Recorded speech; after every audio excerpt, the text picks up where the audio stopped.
Hello, this is a video on matter and specifically what I call properties in change. What you see here is at least at one time was where you can find this YouTube video, but also four web pages. So you should have opened up those four web pages, and I have them down here. Okay. Okay. The big thing about matter, the overarching understanding of matter is, with respect to properties and change, is if you're not changing the base unit of particle, so if the particle is not rearranging to create a new base particle, or regrouping, another way of saying it, then it's always a physical thing. If if you are regrouping the particles, then it's a chemical thing. Okay? So, with that in mind, properties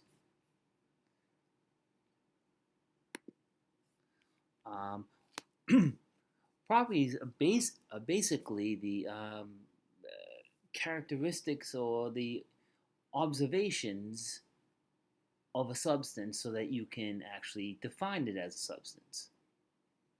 Okay? So that's a property. There's physical properties and chemical properties. As I just said, physical properties would be observations where the base units are not changing. Physical properties are mass, density, boiling or melting points, volumes. Okay? Chemical properties are when your base units, your particles, they will rearrange, and then you will get new arrangements to create the base particles. And that's called, and to see that is called a chemical property. It's a little bit weird because really chemical properties are names of like chemical reactions. Okay, because that's what you're doing. For example, corrosivity or flammability.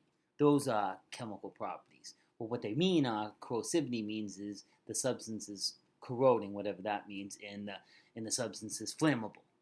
Okay, it's a little weird because it's not as much an observation as a name you give a chemical reaction. Observation. Okay. Extensive, intensive. Extensive means that the amount of it changes the property. Mass, volume, those are all extensive. Intensive means the property doesn't change on how much. Usually that is any property. If you're a property that has two units, so they're like dividing, like speed and rate, those are all intensive properties. Other intensive properties are things like melting point and boiling point, and of course density is mass over volume, so that's an example of an intensive property. Okay. Now, can physical properties and chemical properties, can they be extensive, intensive? Well, the answer is physical properties can be both extensive and intensive.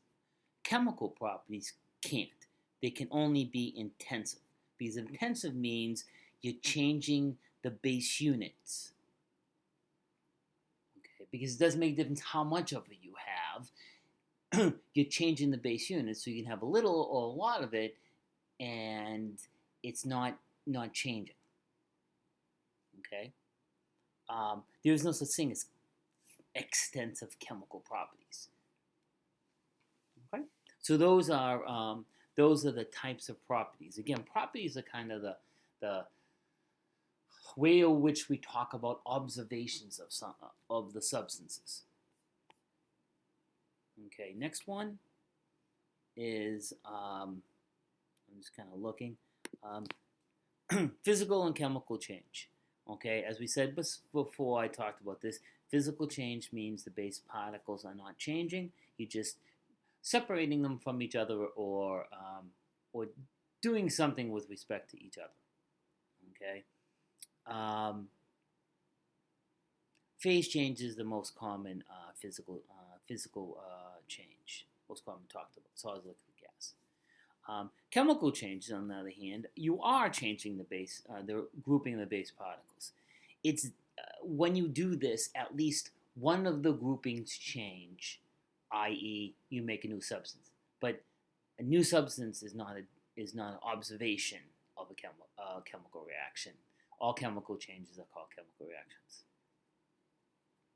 Okay.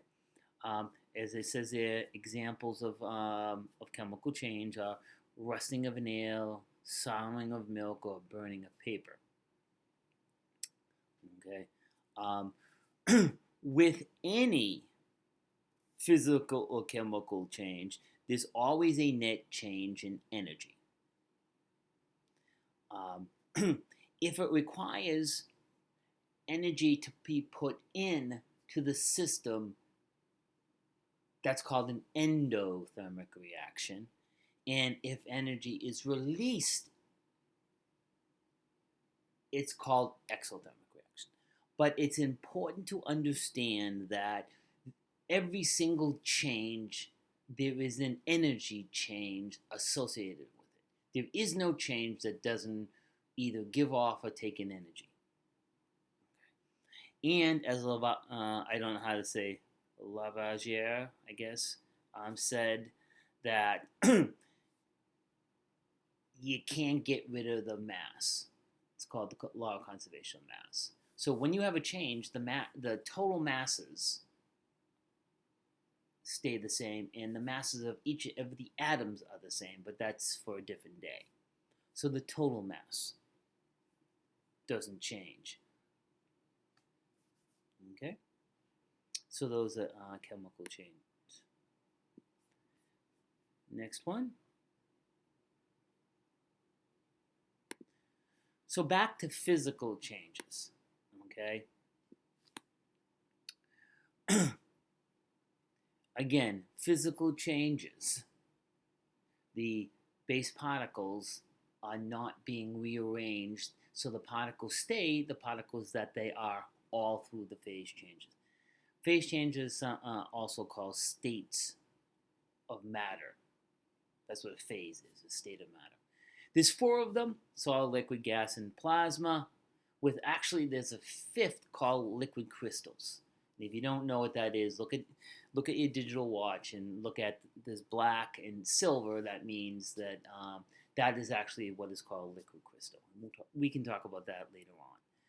We will focus in on the 3 majors, solid, liquid, and gas.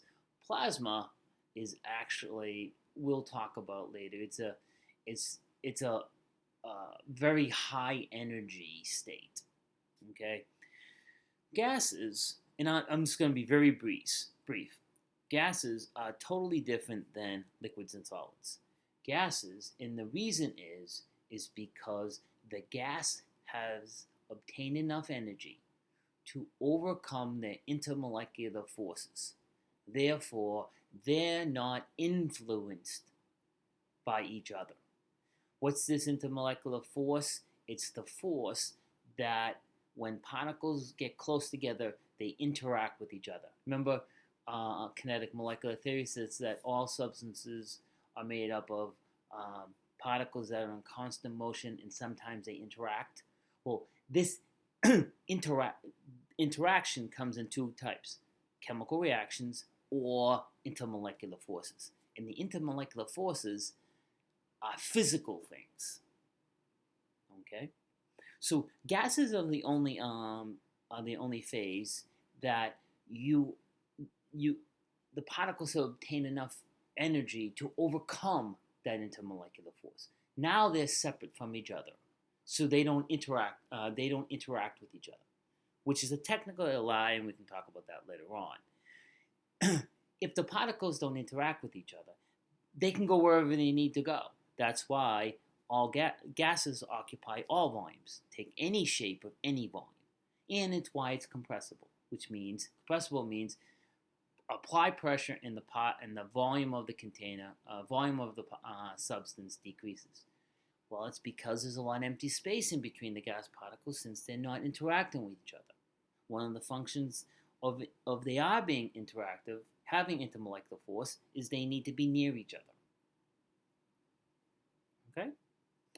The other two phases, liquid and solid phase, are called the condensed phase. Those particles do not have enough energy to overcome the intermolecular forces. So there is intermolecular force. The intermolecular force is a function of the substance that you're dealing with. So when people say there's intermolecular force in the condensed phases, it's the same intermolecular force, energy-wise, in the solid or liquid phase. Okay?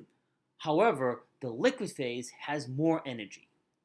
So what the liquid phase can do is, it doesn't have enough energy to overcome the intermolecular force, but it has enough energy so that it can push against the intermolecular force and can move in three-dimensional space. But it can't move anywhere in three-dimensional space. It's still being bound by the intermolecular force. So it can only go a little distance. That's why liquids occupy the shape of the container that it's in. So the liquid level the liquid always goes to a level in the container. It's not compressible because that intermolecular force holds the particles close together, so there's not enough room or volume decrease to be seen when you apply pressure to it. So it's not compressible. Solids have even less energy than liquid phases. There is so little energy that it can't push against the intermolecular force to go in three-dimensional space. So therefore, what they only can do is vibrate in place. They must move because every single substance has energy, but then it's not enough energy to actually move in three-dimensional space. So what they do is they vibrate in space, in one spot. That's why the solid takes its own shape. And again, it's not compressible because the particles are really close together. And those are the three phases. So, going from a solid liquid to a gas, what you're doing is you're simply keeping the base units, but you're just adding energy, and due to how much energy the particle has, depends on what phase it's in. Therefore, all of it is simply a physical change. And the last one is the chemical change. In a chemical change, where your base particles are regrouping, and have at least one new regrouping set, there are 4 observations of a chemical reaction. 1, a permanent color change. So heating up a piece of metal, making it glow orange, and then taking the heat off and it goes back to original color. It's not, even though that's a color, that's not an observation of chemical reaction because it's not a permanent color change. Second one is gas is formed, and odor is simply a gas. Okay. Third one is energy change. Again, we talked about that. There's always an energy change with chemical reaction. And the fourth is a precipitate is formed. The definition of a precipitate is a solid that is formed in the addition of 2 solutions, or in addition to solutions. So when you put solutions together and you form a solid from it, that solid is named a precipitate. at least one of these four things must happen for a chemical reaction so you can observe a chemical reaction. There can be more, but there's at least one of them, okay, for an observation of a chemical reaction. So those are a little bit of information about properties and changes for basic matter. Thank you.